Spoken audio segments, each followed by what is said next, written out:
दोस्तों नमस्कार, मैं जगन्नाथ गौतम सियासत हिंदुस्तान यूट्यूब मंच पर आपका स्वागत है। दोस्तों, एक और खबर बाबा की आई कि 17 छात्राओं के शोषण का आरोपी आगरा से अरेस्ट। रविवार तड़के होटल ताज फर्स्ट से धरा गया चैतन्यानंद सरस्वती पटियाला हाउस कोर्ट ने 5 दिन की पुलिस कस्टडी में भेजा। दोस्तों, ये समाचार भारत की जनता को अमूमन लगातार मिल रहे हैं। तो ये ऐसा हो क्या रहा है, इन बाबाओं को हो क्या गया है जो देश की जनता के सामने नंगे हो रहे हैं, चरित्रहीन साबित हो रहे हैं।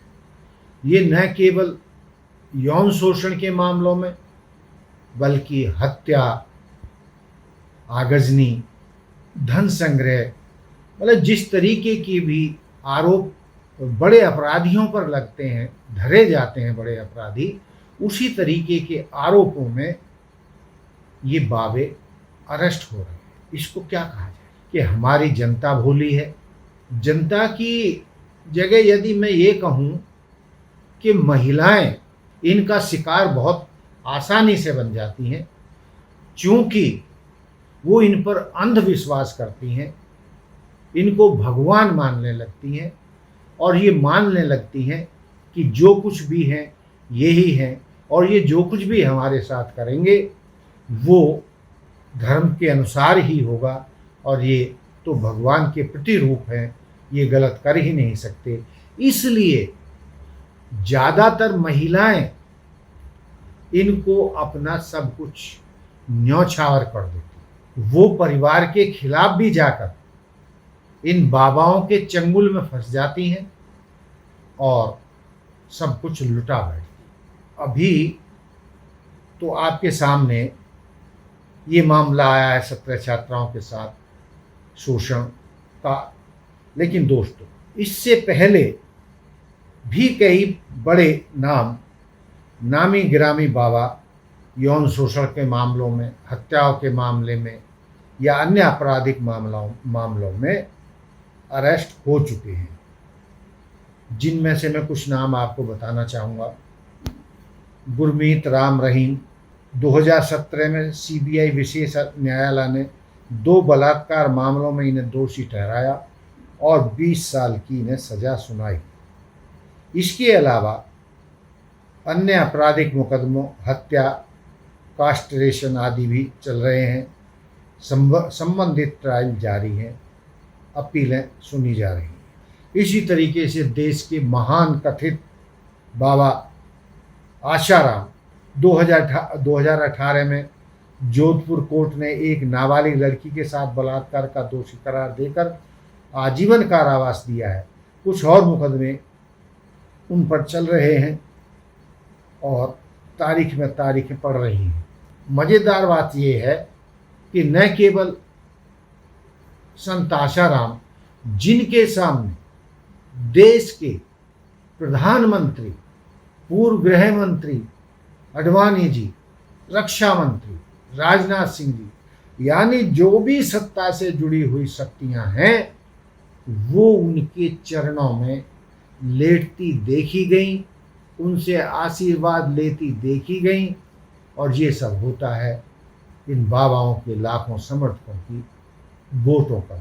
दोस्तों आगे आप देखते हैं नित्यानंद, ये भी 2010 में के आसपास दर्ज बलात्कार का मामला, यौन शोषण की शिकायतें के मामले उन पर चल रहे हैं। स्वामी चिन्मयानंद, कृष्णापाल स्वामी चिन्मयानंद, आरोप एक कानून छात्रा से अनैतिक संबंध, गिरफ्तारी व कैद रखने जैसे आरोप यौन शोषण से जुड़े, उन पर भी अदालतों में मामला चल रहा है। इसके अलावा अन्य बहुत सारे बाबाओं के ऊपर अदालतों में केस चल रहे हैं। ये तो सिर्फ वो नाम है जो मीडिया में आ पाए, लेकिन दोस्तों हकीकत तो ये है कि मैक्सिमम मामले मीडिया में पहुंच नहीं पाते और महिलाएं लाज शर्म के कारण बहुत बहुत सारे कारणों के चलते जो उनके साथ बाबा लोग उनके प्रभाव में उनको प्रभाव में लेकर उनका यौन शोषण करते हैं, वो मामले सामने नहीं आते, चूँकि वो महिलाएं उनको अपना सर्वोच्च न्योछावर करके उनको भगवान मान लेती हैं। और यदि उनके वो गुरु बाबा, जिनको गुरु मानती हैं, भगवान मानती हैं, यदि उनके साथ शारीरिक संबंध बनाता है तो उसको वो गुरु का बहुत बड़ा उपहार मानते हैं। इसलिए मतलब वो अपने आप को धन्य मानती हैं। इसलिए हजारों की संख्या में इन बाबाओं के आश्रमों में महिलाओं का यौन उत्पीड़न हो रहा है। उनमें से कुछ ही केस मीडिया तक पहुंच पाते हैं, या कुछ महिलाएं जिनकी आंख खुल जाती हैं कि ये बाबा नहीं है, ये तो दुष्ट है, ये बाबा के रूप में जो चोला इन्होंने पहना हुआ है ये तो भेड़िए हैं, अपराधी हैं, अत्याचारी हैं, बलात्कारी हैं।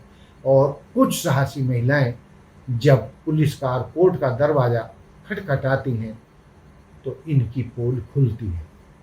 अब इस एक वीडियो में मुझे ऐसे चरित्रहीन बाबाओं की लिस्ट देना संभव नहीं है, लेकिन दोस्तों ये जो बाबा ताकतवर, इतने ताकतवर कैसे बन जाते हैं कि राष्ट्रीय स्तर के नेता, सीएम, पीएम, गृह मंत्री या रक्षा मंत्री, बड़े बड़े नेता इनके चरणों में लौटते देखे गए हैं।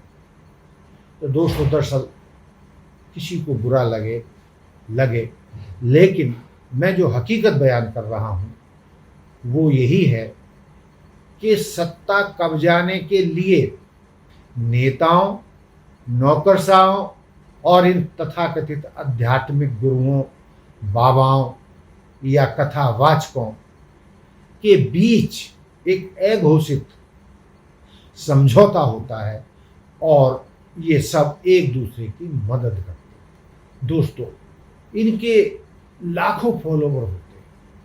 हमारे देश में अंधविश्वास बहुत है और धर्म के पीछे लोग अंधविश्वास में इतने अंधे हो जाते हैं कि इन बाबाओं की, इन कथावाचकों की सच्चाई जान नहीं पाते, हकीकत जान नहीं पाते। अब होता क्या है कि जब भी चुनाव आता है और जिस क्षेत्र का उम्मीदवार चुनाव जीतना चाहता है वो इन बाबाओं के पास जाता है, इनको नोटों से भरे बैग देता है और उसके बदले में वे बाबा आध्यात्मिक गुरु अपने समर्थकों से घोषणा करवा देते हैं कि इस बार के चुनाव में हम इस पार्टी या इस उम्मीदवार को अपना समर्थन देंगे।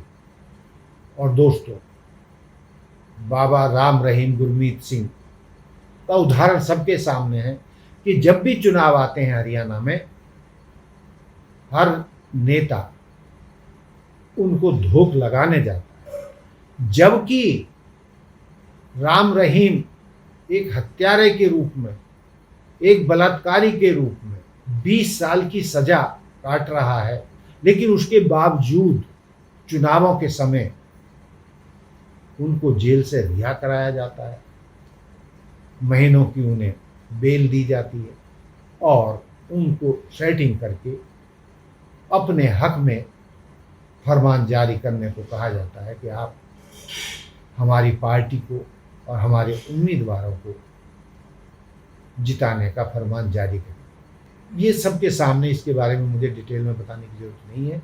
लेकिन दोस्तों जब ये राजनीतिक दल चुनाव जीत जाते हैं या एमपी एमएलए बन जाते हैं, फिर यही लोग सरकारी कोटे से इनको करोड़ों रुपए की ज़मीन 1 रुपये गज के हिसाब से या बहुत सारे तरीक़ों से इन्हें करोड़ों रुपए का फ़ायदा पहुंचाते हैं और उस करोड़ों के बदले, उस ज़मीन के बदले नेता इन राजनीतिक दलों को चुनावों में मदद करते हैं। और यही नहीं, ये बाबे लोग काले धन को सफेद करने का भी धंधा करते हैं, जिनमें लाला रामदेव का नाम भी शामिल है।